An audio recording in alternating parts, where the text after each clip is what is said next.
Assalamualaikum. Jumpa lagi di channel Bas Bimbeli Arek-arek Surabaya. Masih bersama saya Pak Muklis. Yang di video kali ini kita akan belajar bersama mengenai materi limit tak hingga bentuk akar ya. Langsung saja kita ke contoh soalnya. Nah, ini contohnya. Limit X mendekati tak terhingga akar dari X kuadrat plus 3X minus 1 dikurangi akar dari X kuadrat minus 2X plus 1. Ini contoh soalnya ya anak-anak ya. Cara mengerjakannya ada dua. Yang pertama cara manual, ini asli menggunakan konsep matematika. Yang kedua cara cepat. Nah, ini yang paling cepat yang ditemukan oleh orang-orang pintar yang telah menciptakan gitu ya. Langsung kita gunakan cara manual. Ini soalnya yang tadi. Terus langkah selanjutnya ya, cara manual ini ya. Langkah selanjutnya kita kalikan ya bentuk akar ini dengan sekawannya. Ingat ya, kalau ini kan ibaratnya seperti per satu. Nah, supaya hilang akarnya maka dikalikan sekawannya. Ya, dikali dengan akar bla bla bla cuma plus ini nih. Nah, per sama akar bla bla bla plus akar bla bla bla. Nah, ini sama ya. Antara pembilang dan penyebutnya sama, jadi nanti hasilnya satu ya. Dikalikan satu itu tidak merubah bentuk aljabar semula. Oke, kita tulis seperti ini ya anak-anak ya. Nah, seperti ini.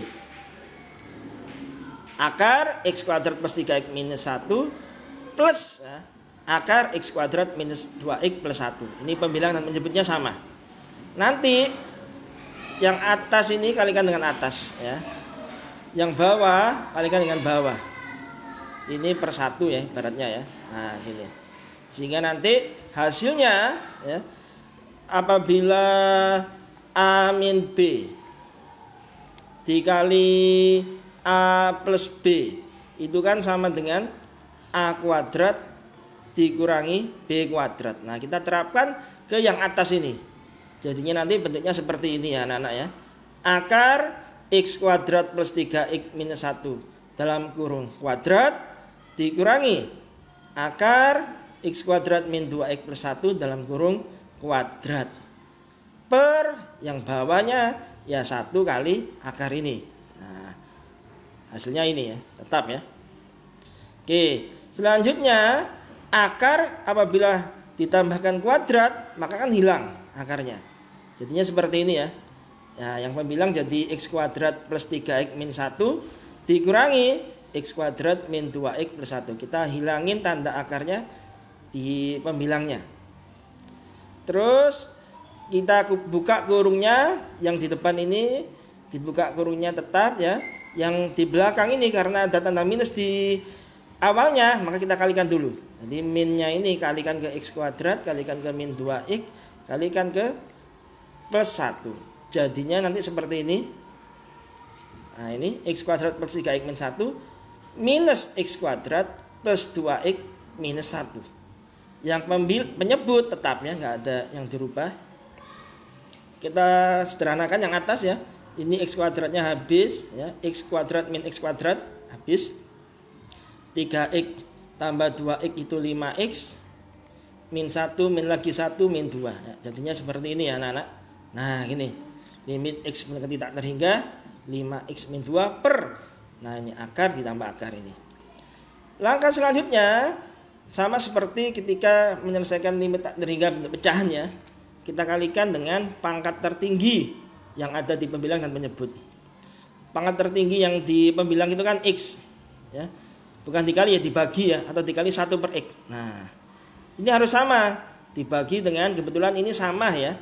Karena pangkat tertinggi di bagian penyebut itu X kuadrat tapi ada di dalam akar. Sehingga kalau X kuadrat itu dikasih akar jadinya nanti sama dengan X. Nah ini sama ya. Dikali 1 per X atau dikali 1 per akar X kuadrat. Ini sama saja. Gak apa-apa gini ya. Sekarang kita kalikan nanti jadinya seperti ini ya.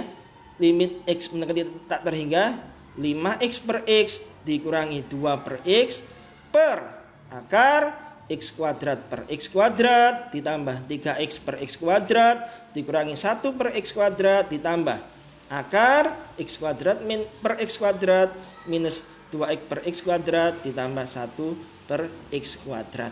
Kita sederhanakan jadinya seperti ini ya, 5X per X kan tinggal 5 ya. Terus yang ini 1, ini jadi 3 per X, yang ini tetap 1 per X kuadrat. Ini juga X kuadrat per X kuadrat jadi 1. Terus 2X per X kuadrat jadi 2 per X, yang ini tetap ya, seperti ini. Terus ingat ya anak-anak ya, kita masukkan nilai X-nya sekarang. Kita masukkan nilai tak terhingga ke dalam X-nya. Sehingga bisa kita tulis seperti ini hasilnya. Nah, seperti ini. 5 min 2 per tak terhingga. Dan seterusnya ini ya. X-nya tadi kita ganti dengan tak terhingga. Ingat, apabila ada suatu bilangan bulat dibagi dengan tak terhingga, ya, maka hasilnya adalah 0. Nah, jadi bisa kita tulis jadinya seperti ini. Sama dengan 5 dikurangi 0 per akar 1 ditambah 0 dikurangi 0 ditambah akar 1 dikurangi 0 ditambah 0. Kita hitung kan jadinya seperti ini. 5 per 1 ditambah 1 sama dengan 5 per 2. Selesai. Ini cara menghitung limit tak terhingga bentuk akar ya. Cara asli menggunakan konsep matematika, cara manual. Sekarang kita akan coba mengerjakannya menggunakan cara cepat. Cara cepatnya bagaimana? Ada rumusnya anak-anak ya. Kalau kalian amati bentuk soal ini itu memenuhi bentuk limit X tak terhingga akar AX kuadrat plus BX plus C dikurangi akar AX kuadrat plus QX plus R. Di sini koefisien tertinggi di masing-masing akar itu sama ya. Sama. Nah, gini. Sehingga nanti jawabannya langsung saja B dikurangi Q per 2 akar A. Coba kita masukkan ya. Di sini kita identifikasi dulu nilai AB Q-nya, AB Q-nya ya. A-nya 1 ya, ini 1. B-nya 3, koefisien X dari bentuk akar yang pertama. Terus Q-nya minus 2, koefisien X dari bentuk akar yang kedua. Sehingga langsung kita masukkan ke rumus ya. B min Q per 2 akar A sama dengan 3 dikurangi dalam kurung min 2 per 2 kali akar 1. Sama dengan 3 ditambah 2 per 2 kali 1 sama dengan 5 per 2. Sama ya jawabannya ya. Jadi adik-adik pilih yang mana? Cara manual atau cara cepat? Pasti kalian memilih cara cepat karena lebih cepat mengerjakannya. Tapi ingat, cara cepat ini ada kekurangannya. Kekurangan cara cepat. Yang pertama, setiap soal yang berbeda, meskipun intinya sama, rumusnya itu beda. Jadi harus menghafal semua bentuk soal dan cara cepatnya. Nah, ini berlaku untuk umum ya anak-anak ya. Kalian ingin cara cepat, setiap bentuk soal itu memiliki cara cepat yang berbeda-beda. Nah, ini kalian harus susah payah menghafal masing-masing rumus cara cepatnya. Yang kedua, pemahaman matematika Anda akan berkurang karena matematika tidak hanya berhitung tapi juga ada proses di dalamnya. Ini yang nggak ada di cara cepat. Yang ketiga, dalam kehidupan nyata cara cepat tersebut itu sulit diterapkan. Ya. Terus yang keempat, ini yang jelas ya, Anda akan merasakan kekurangan cara cepat tersebut saat Anda lulus, melanjutkan kuliah yang sudah tidak memakai soal-soal pilihan ganda lagi. Soal uraian membutuhkan logika dan urutan berpikir yang bagus, bukan cara cepat. Nah, itu tadi materi yang saya ajarkan di video kali ini. Semoga bermanfaat. Wassalamualaikum warahmatullahi wabarakatuh.